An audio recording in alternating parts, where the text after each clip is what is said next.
Beth Dutton did something towards the end of episode 7 of Yellowstone that I think is setting us all up for the final 3 episodes of season 4.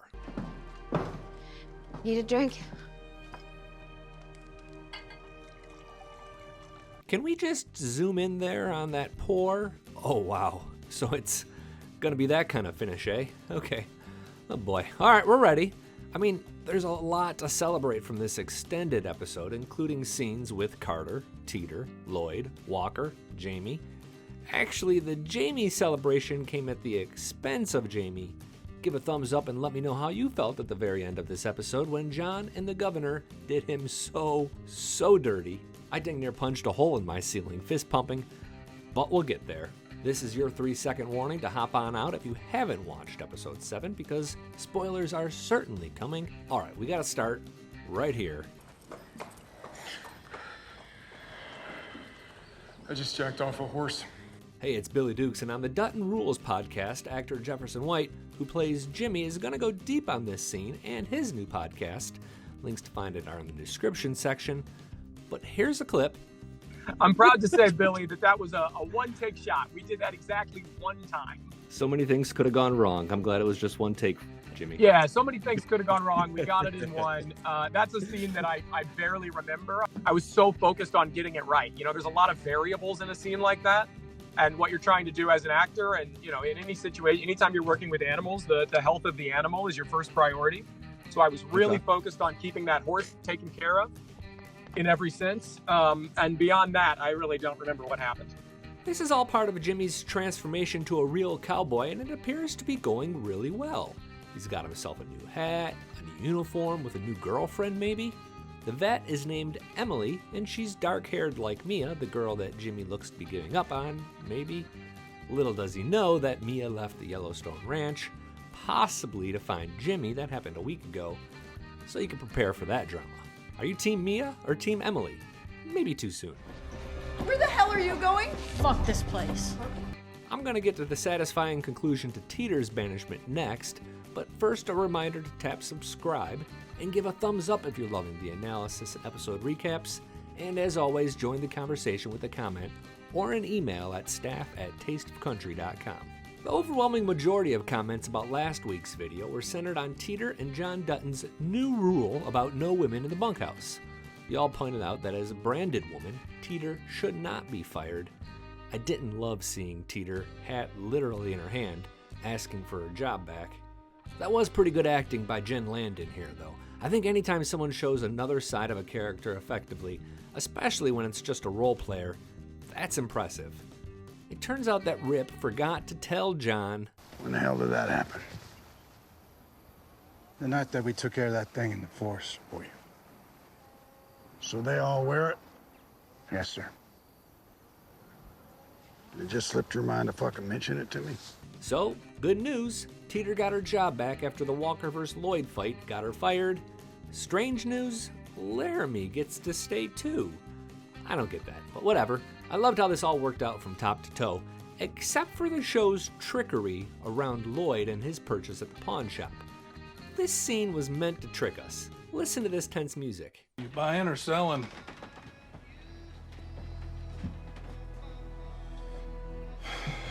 Trading. Trading what? You think he's gonna buy a gun? He ended up buying Walker a guitar. The show just fooled us because they could. Felt a little gratuitous if you ask me, but it did lead to a really nice scene where Walker, played by Ryan Bingham, played a 2012 song called The Poet. It's one of his songs. Here's a clip of that. Keeps on shining and the reds keep on dining and all how. Before moving on to Beth's pending nuptials, here are 2 of the other important songs from this episode. A special Yellowstone version of Tim McGraw's The Cowboy and Me opened the show, and when Travis, played by Taylor Sheridan, returns to do some real cowboy stuff with the ranch, it's a song called Don't Come Looking by Jackson Dean. Got a head full of noise, about 100 different things I'm trying to avoid. Jackson Dean, by the way, is a real-life label mate of Tim McGraw's. We seem to be slowly moving to Rip and Beth getting married, something that promises to be essential to the season's final episodes. I keep thinking back on the 2003 movie Kill Bill with Uma Thurman. Quentin Tarantino directed it, and there's this scene where she gets married. It's in this out in the middle of nowhere country chapel, and it's all very Western inspired. In fact, the whole film is quasi-inspired by Westerns. The wedding gets all shot up by David Carradine, who plays Bill. The actual killing is way too bloody for me to show here, so I'm just using a little bit of footage from before the shooting starts to illustrate the imagery, as I wonder aloud if something similar is going to happen to close season 10. The beauty of a wedding set against another violent attack. I mean, we're building to something big here, right? The development this week is that John asked Beth and Rip to move into the lodge with them after an awkward and kind of emotional scene. It's agreed they'll do just that. Last week, I predicted Jamie would eventually have to choose between his real dad and John Dutton, and that choice might be a little bit easier because of this scene. It is my great honor to introduce you to my choice as the next governor of Montana. John Dutton. Wait, what now? This might be my favorite development of the season so far. The governor visited John asking for his permission to endorse Jamie for governor, something we saw Jamie's real dad was also plotting.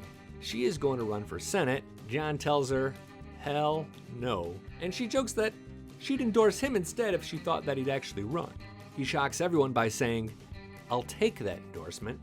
The press is going to come at you hard, John. Oh, don't I know it? No, I mean, they are going to have a lot of questions about all the things that you've done, and you're going to have to find a way to defend them. I'm not gonna defend a thing. Damn right I did. It's gonna be my campaign slogan. You heard it. John Dutton's campaign slogan for his gubernatorial run is, damn right I did. One loose end here to worry about is that the Livestock Commission told Kayce they liked him for governor. That was back at the end of season 3. And there was an old-timer named Emmett who returned to ask Kayce to take care of some of his neighbor issues. The young Dutton really kind of hopped to it. It would seem like Kayce, who's now pretty cozy on his own 2 acres of land with a dog, will be totally cool stepping out of politics for now. What was looking like a Kayce versus Jamie run for governor is now looking like a John versus Jamie run, all because John believes that if you want a job done right, you do it your dang self. But that moment when smug little Jamie has his heart broke. Y'all, everything about this episode brought some needed joy after an hour of television last week that was pretty painful and kind of lingered like a hangover on me all week long. A couple of other episode notes that I won't spend too much time on but are pretty important. Beth and political activist Summer, who's John's new love interest, have formed sort of an uneasy alliance to take down Markwood Equity's plans to build much more than an airport on the Yellowstone Ranch.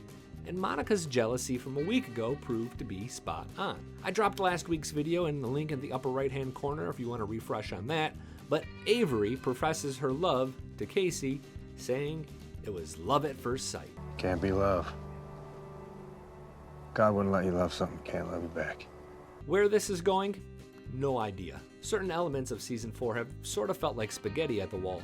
Jimmy is an example, and Carter is too, if we're being honest. I will say that something actor Jefferson White told me during our conversation on the Dutton Rules podcast leads me to believe that his character returns before the season ends. Also, things happen like Garrett having a conversation with Jamie's baby mama, Christina, and it all sort of seems to make some sense. She is a tool to reveal Garrett's true intentions. What questions do you still have? I've really loved hearing your theories and keeping the conversations alive in videos like this, so drop me a line or email staff@tasteofcountry.com. Links to the podcast are in the description section as well, and remember to subscribe on your way out the door. I'm Billy Dukes for Taste of Country. Thanks for watching.